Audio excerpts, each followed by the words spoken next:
The Danish philosopher Kierkegaard once told a story about a prince who wanted to find a maiden suitable to be his queen. One day, while running errands in a local village for his father, he passed through a poor section. As he glanced out the window of the carriage, his eyes fell upon a beautiful, pleasant young woman. During the ensuing days, he often passed by the young lady, and soon enough he fell in love with her. But he had a problem. How would he seek her hand? He could order her to marry him, but even a prince wants his bride to marry him voluntarily without coercion. He could put on his most splendid uniform and drive up to the front door in a carriage drawn by 6 horses. But if he did this, he would never be certain that the maiden loved him or was simply overwhelmed with all his splendor. The prince came up with another solution. He would give up his kingly robe. He moved into the village, entered not with a crown, but in the garb of a peasant. He lived among the people, shared their interests and concerns, and talked their language. In time, the maiden grew to love him for who he was, because he had first loved her. This very simple, almost childlike story is what John describes in John chapter 1, verses 1 through 14. I'm going to read it to you now. In the beginning was the Word, and the Word was with God, and the Word was God. He was in the beginning with God. All things were made through him, and without him was not anything made that was made. In him was life, and the life was the light of men. The light shines in the darkness, and the darkness has not overcome it. There was a man sent from God whose name was John. He came as a witness to bear witness about the light, that all might believe through him. He was not the light, but came to bear witness about the light. The true light, which gives light to everyone, was coming into the world. He was in the world, and the world was made through him, yet the world did not know him. He came to his own, and his own people did not receive him. But to all that did receive him, all who believed in his name, he gave them the right to become children of God, children who were not born of the will, nor of blood, or of the flesh, nor of the will of man, but born of God. And then listen to verse 14, because this is the incarnation. This is the Christmas story. And the Word became flesh and dwelt among us. And we have seen his glory, glory as of the only Son from the Father, full of grace and truth. To think that the Lord of all creation took on flesh and lived among us.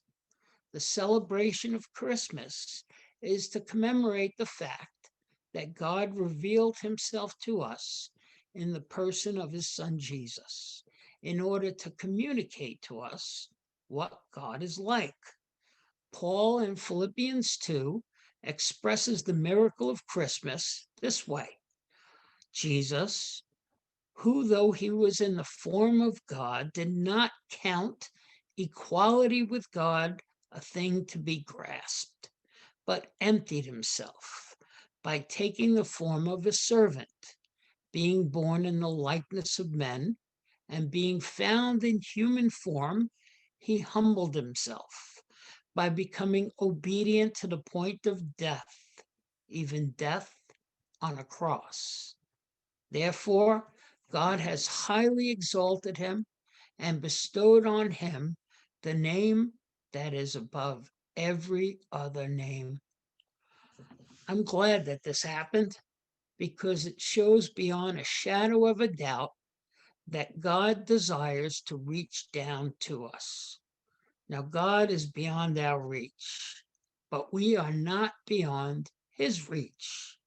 He actually condescended himself so that we can reach out to him.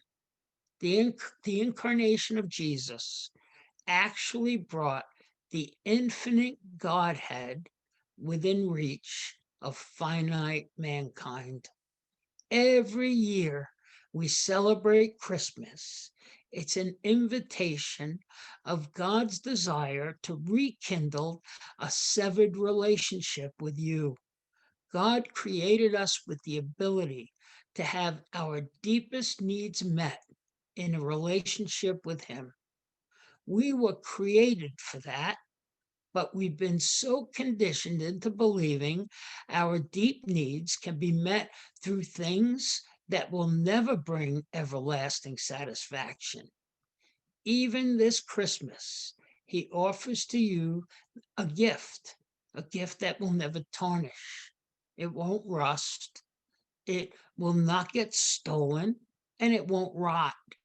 He wants to give you the gift of a Savior. He delights in that. At the end of John's gospel account, he talks about all the things that Jesus has said and done. And then he says, but these things in this gospel account are written so that you may believe that Jesus is the Christ, the Son of God, and that by believing you may have life in his name. Therefore, John spent the first 14 verses of chapter 1 to paint us an entire picture of God's salvation plan for mankind. If you look closely, you'll see some things that God would like to share with us this evening. First, in verses 1 through 3, John tells us in the beginning was the Word, and the Word was with God, and the Word was God. He was in the beginning with God. All things were made through him, and without him was not anything made that was made. Here, John takes us to Genesis, to tells us what God did from the very beginning. John gives us a photograph of God before he even created anything. And the first picture we see is a picture of Jesus Christ. He is the eternal, infinite, and uncreated God. He's the creator, for through him all things were created. The book of Genesis tells us that God spoke and the world was created. All things were created through the Word. In him was life. In other words, all living things, including you and me, exist this evening because of him. He sustains life in the universe. Therefore, without him, nothing exists. And then as you read on, John paints more. He says in verse 5, the light shines in the darkness. In verse 9, true light was coming into the world. Verse 10, he was in the world. Verse 11, he came to that which was his own. Verse 14, the word became flesh. In the beginning, it was as if Jesus was an artist who created a blank canvas, and with the paint being his word, spoke all that surrounds us into existence. And then, instead of just hanging the finished painting on some wall in the Divine Museum, we commemorate tonight the day when the artist himself stepped down into the canvas and became the most vital part of the landscape. The creator came into his own creation, the world he made. The creator became flesh and made his dwelling among his creation. The movement is great and significant. Picture this: Jesus, who owns the universe, came into the world and actually had to find a place to be born. Jesus, who is almighty, came into this world and actually needed to be carried around by human hands. Jesus, who has everything in his control, came into this world and was despised by man, even to the point of being crucified by him. That's a major event. The 16th century reformer Martin Luther wrote of this event. He says the mystery of the humanity of Jesus, that he sunk himself into our flesh, is beyond all human understanding. Why did God do such a thing?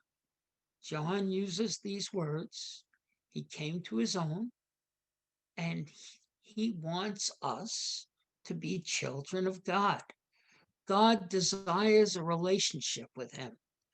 This desire or love to have fellowship with us is so great that he was willing to do whatever he could to make this possible, even if it meant the sacrifice of his own son.